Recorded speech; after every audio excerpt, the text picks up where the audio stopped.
Hey everybody, Marty Missouri here. This video I'm shooting after hours on Tuesday, April 25th. This will serve as the midweek update and Wednesday morning's message. We're going to take a look at the S&P 500, the NASDAQ 100 ETF. We're going to look at the VIX, the dollar, Microsoft, and Apple. So in front of you is the one-year daily chart for the S&P 500. Recall that we had two things going on here. I said a week or two ago that there was little something for the bulls and the bears here in the technicals. For the bulls, it was a nice looking bull flag pattern that would take the S&P up right to the 62% retracement and right to some areas that at least two other technical analysts whom I respect were calling for, both ultimately bearish, but they'd said they kind of expected to see this first. Also was pointing to this bearish rising wedge pattern right here that I said I think makes more sense based on my view of current general conditions and the way we look at the technicals, which I'll show you my momentum indicators here in a second. So definitely broke down below that rising wedge. Big candle today, lower, that broke down below that 20-day moving average with some serious force. And recall, it's the yellow line there. When we've broken down like that before below it, it tends to mean something a little more meaningful to the downside than just a day or two dip below. So unequivocally, that doesn't mean that we won't get this thing saved tomorrow. Microsoft posted earnings better than expected, and when the after hours trading closed for the stock, it was up like 8 or 9%. In the overnight trading right now, the NASDAQ 100 index, which was down 1.8 or 1.9% today, is up 1.31%.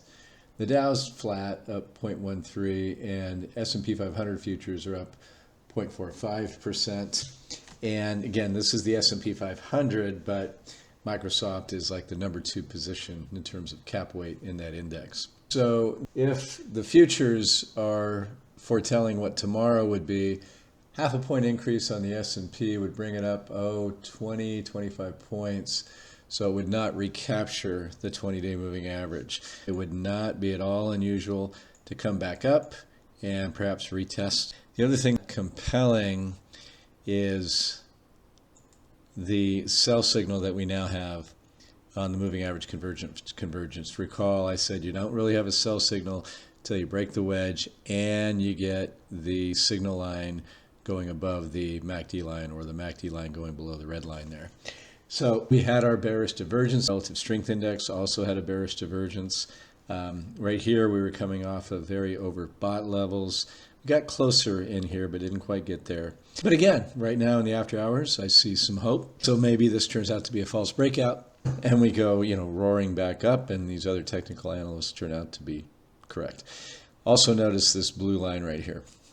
That's the 50% Fibonacci retracement. So we came down here. So far the low is 3,500 on the S&P, and we have not been able to overcome the 50% retracement. Boom, several failures there. Pretty substantial failure here. Now notice these yellow circles. These are all the signal changes in the MACD, the sell signals and the buy signals. So we haven't had much by way of false signals during this bear market. We had a lot of noise and a lot of choppiness in here, and then finally when we broke above, we had a pretty nice rally. Quickly that lost momentum. There's our pattern, rolled over with the sell signal, pretty significant move lower. Probably right in here is where the bear market became real in terms of the 20% from the all-time high up here. But notice when it began, you had these patterns. You can see we were working on a bearish divergence, got our sell signal. RSI wasn't overbought, but it was getting up there. Right here, we were just about there. That's why I dotted that line. right here, this meaningful top that ultimately careened down to the so far bear market low was pretty classic. You had your MACD sell signal, you're hitting against this resistance up in here, and then you had a definite overbought condition here on the RSI. Came down, and then recall, folks, as we were bottoming here, we were doing the videos, and I was pointing to bullish divergences. Then we got our MACD buy signal a couple times in here, and then here we are. And this is where, since last December, is an area that we just have not been able to budge. And a strong failure from there with some downside momentum is just not a good sign right here, folks, along with the breakout and the move back below the 20-day moving average. As for the Qs, QQQ, the index or the ETF that tracks the NASDAQ 100 index, this one I said was about as bearish a look as it gets. You had your rising wedge, you had very, very definite bearish divergences. You got your sell signal here. You can call it overbought right here. So this just lined up as something that just was probably going to break lower. You had nice consolidation in there. So broke below the 20-day moving average, broke below this range of consolidation right in here. But as I just suggested, if the futures trading holds into the morning and throughout tomorrow's session, we could come bounding right back up there big time. So we'll see. If it fails tomorrow, if we come up and test this area in here, say the 20-day moving average, and it rolls back over, that's going to be resoundingly negative for the next few days or weeks, I should say. The VIX, we looked at this the other day. I pointed to the fact that we were hitting the bear market low, although actually we were establishing a bear market low because this happened right at the all-time peak here. And up until a point, whenever the VIX would dip below 20, it corresponded with a test of the bear market trend line, and only to see stocks give it back and the VIX spike higher. In here, it stayed low, and we were able to forge a serious breakout and then a couple of tests of that. So that is very bullish, of course. Our view of general conditions does not allow for, in terms of our overall assessment, this to stick, because ultimately general conditions say recession, the way we score them, and that would be earnings dropping, and that would be stocks taking the next leg lower. So we have bounced off of that with force, as you can see right here. I think the VIX is down in the after hours trading about 3% right now. So again, all this can reverse right back, and we can be right back to this kind of bullish feel, or at least this consolidation with kind of a bullish undertone to it. We'll see. It's not really what I expect, but earnings season can really bring surprises. And then next week we have a Fed meeting, of course, which is going to be intently focused on, no doubt. The dollar, recall when we last scored our equity market conditions update, we'll be doing that again here in a few days. We do it at the end of each month. The equity market conditions are pretty sour, and a not small consideration there is the look of the dollar. So technically the dollar, clean this up here, technically the dollar looks pretty bullish. So you have a long, substantial bullish divergence there on the MACD and on the RSI. You've got your buy signal right here recently. Although it did break above the wedge, it's been dancing back down on it. Dollar was up today as stocks were down.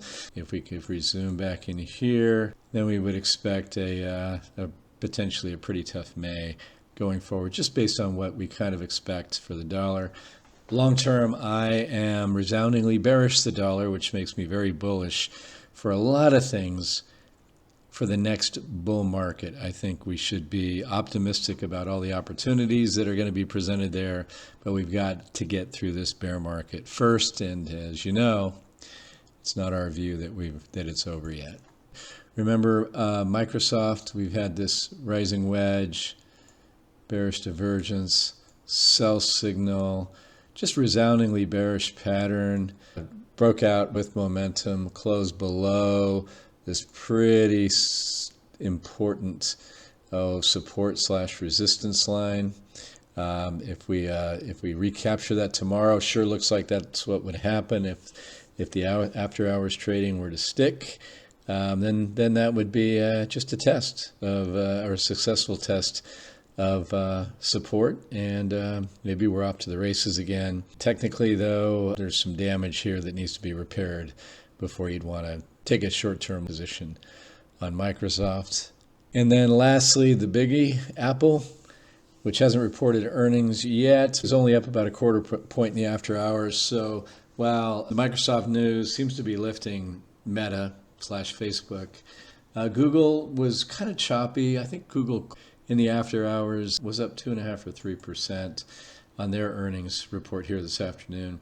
But Apple, in our view, is looking very, very suspect up in here. We got our bearish divergence coming into Apple's earnings next week. Technicals sure don't look like expectations are for anything really good from the earnings report. But again, that's what it looked like for Microsoft. And as it looks right now, Microsoft's earnings were at least okay. And certainly the market reaction to them, at least initially, is quite bullish. So folks, really not anything different. In fact, it's pretty much playing along the lines of what I've been suggesting odds favor. But this is just the beginning of what I really expect to be a much more serious rollover if it does turn out to be the case this go-round. If not, if our assessment of general conditions are correct, it's just a matter of time. Wouldn't surprise me at all if that is delayed, further into the second quarter, perhaps even in the third quarter, before we really see something substantial. Now we have earnings, we have the Fed, that old cliche, sell in May and go away. We've studied that many times over the last many years that we've been doing this. We talk about seasonality, we'll pay some attention to it. It's just another factor. So right now, we think there's more downside to come in the bear market. So the sell in May or the weak seasonality would just be another factor. Call it May to November. The third quarter tends to be historically when a lot of fireworks happen in a not so good context. September, for example, is the only month that over a longer period of time has actually an average negative rate of return, which speaks to that third quarter pain that often happens. I'll leave it there, folks. Thank you as always for watching and listening. Be back very soon. Take care. Bye-bye.